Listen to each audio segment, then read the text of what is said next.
ஹரி ஓம். இன்று நாம் பார்க்க எடுத்துக்கொண்ட உபனிஷத் ஹம்ச உபனிஷத். அதை சேர்த்து சொல்லும் பொழுது ஹம்சோபனிஷத் என்று சொல்லப்படுகிறது. இந்த உபனிஷத் சுக்ல யஜுர்வேதாவில் ஒரு பகுதியாக உள்ளது. இந்த ஹம்ச உபனிஷத்தில் 21 மந்திரங்கள் வசன நடையில் உள்ளன. அந்த உபனிஷத்துக்கள், அந்த நடை சனத்குமாரர் கௌதம முனிவருக்கு அருளச் செய்ததாக சொல்லப்படுகிறது. பொதுவாக உபனிஷத்துக்கள் எல்லாமே கேள்வி பதில் வடிவில்தான் அமைகின்றன. குருவிடம் சீடன் கேள்வி கேட்கும் பொழுது கிடைக்கும் பதில் அந்த உபனிஷத்துக்களாக அமைகின்றன. இந்த உபனிஷத் ஆரம்பத்தில் பார்வதி சனத்குமாரனுக்கு அருளியதாகவும், பின்பு அந்த ஞானத்தை அடைந்த சனத்குமாரர் கௌதம முனிவருக்கு உரைத்ததாகவும் சொல்லப்படுகிறது. அதனால் இந்த உபனிஷத் சிவன், பிறகு பார்வதி, பிறகு சனத்குமாரர் மூலமாக கௌதம முனிவருக்கு அருளப்படுகிறது. இந்த உபனிஷத் ஹம்ச வித்யா என்ற ஒரு இரகசியமான விஞ்ஞானத்தை மூலம் இறைவனை, பரபிரம்மத்தை அடைவதை குறித்து விவரிக்கிறது.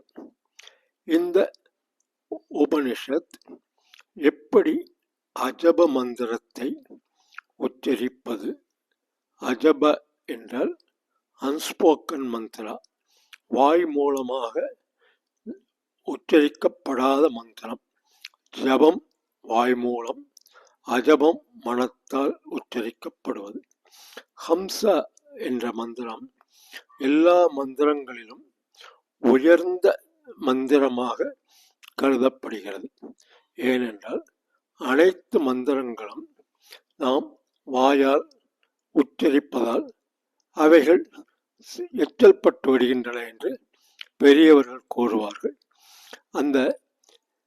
ஆனால் இந்த ஹம்ச மந்திரம் மனதால் மூச்சோடு இணைக்கப்பட்டு இயற்கையான மூச்சுடன் நாம் செய்யும் ஒரு உபாசனையாக கருதப்படுகிறது.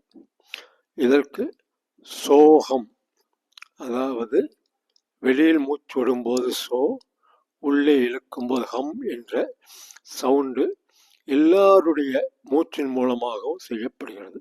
ஸோ ஒவ்வொரு மனிதனும் தெரிந்தோ தெரியாமலோ இயற்கையாகவே இந்த அஜப மந்திர தியானத்தை, இந்த மந்திர உபாசனையை செய்கிறார்கள் என்று சொல்லப்படுகிறது. மேலும் இந்த அஜப மந்திரம் ஆத்ம மந்திரா, அதாவது ஆத்மனின் மந்திரம் என்று, மந்திரா ஆஃப் த செல்ஃப் என்று சொல்லப்படுகிறது. இந்த உபனிஷத் யார் இந்த அஜப மந்திர உபாசனை செய்ய வேண்டும், அந்த சாதகனுக்குள்ள தகுதிகள் என்ன என்பதை விவரமாக சொல்லப்படுகிறது. அந்த மெடிடேஷன் மூலம் 6 ஆதார சக்கரங்கள் அல்லது எனர்ஜி சென்டர் மூலமாக அவைகளை நாம் தியானம் செய்ய வேண்டும் என்பதையும் விவரிக்கிறது. இந்த உபனிஷத் பதஞ்சலி முனிவருடைய அஷ்டாங்க யோகத்தை, 8 limbs of யோகா மூலமாக நாம் இந்த ஹம்ச நாலேஜை, அறிவை நாம் பெற முடியும் என்று இது கோடிட்டு காண்பிக்கின்றது. பிறகு இதை எப்படி உச்சரிக்க வேண்டும், இந்த ஹம்ச தியானத்தை எப்படி செய்ய வேண்டும், அதன் 6 படிகள் என்ன, அதாவது ஒவ்வொரு மந்திரத்திற்கும் ஒரு ரிஷி, சந்தஸ், தேவதை, பீஜம், சக்தி மற்றும் கீழாகா என்ற 6 விதமான படிகள் உண்டு.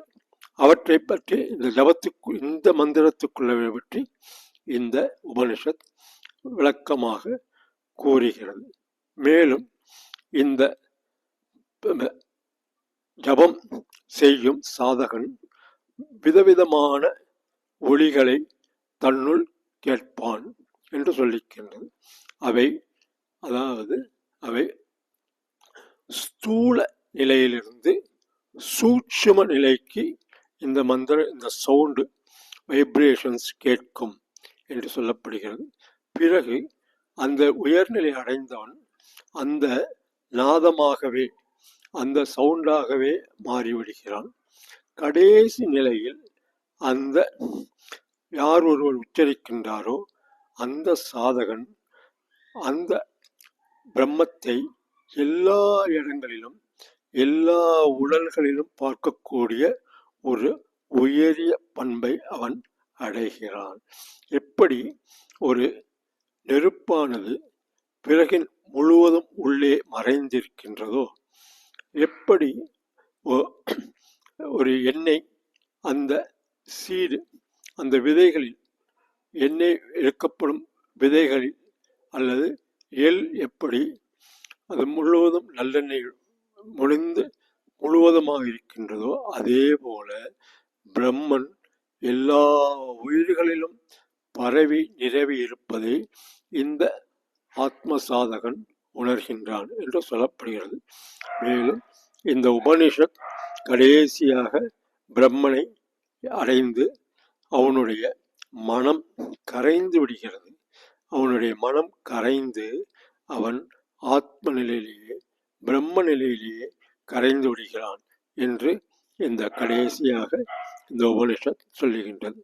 ஸோ இந்த அஜப மந்திர உபனிஷத் மூலமாக சாதனை செய்யும் அந்த சாதகர்கள் 10 விதமான சவுண்டுகளை அவர்கள் கேட்பார்கள். அப்புறம் அந்த சாதகன் அந்த ஹம்ச மந்திரமே அவனுக்கு அந்த உயர்ந்த நிலையை, துரிய நிலைக்கு மேற்பட்ட அப்பார் நிலையை அந்த ஹம்ச மந்திரம் அந்த சாதகனை கொண்டு செல்லும் என்றும் இந்த உபனிஷத் விளக்குகின்றது. இதை பற்றி மேலும் நாம் அடுத்த தொடரில், அடுத்த பதிவில் நாம் இன்னும் விவரமாக இந்த ஹம்ச உபனிஷத்தை பற்றி சிந்திப்போம். நன்றி, வணக்கம். தேங்க்யூ.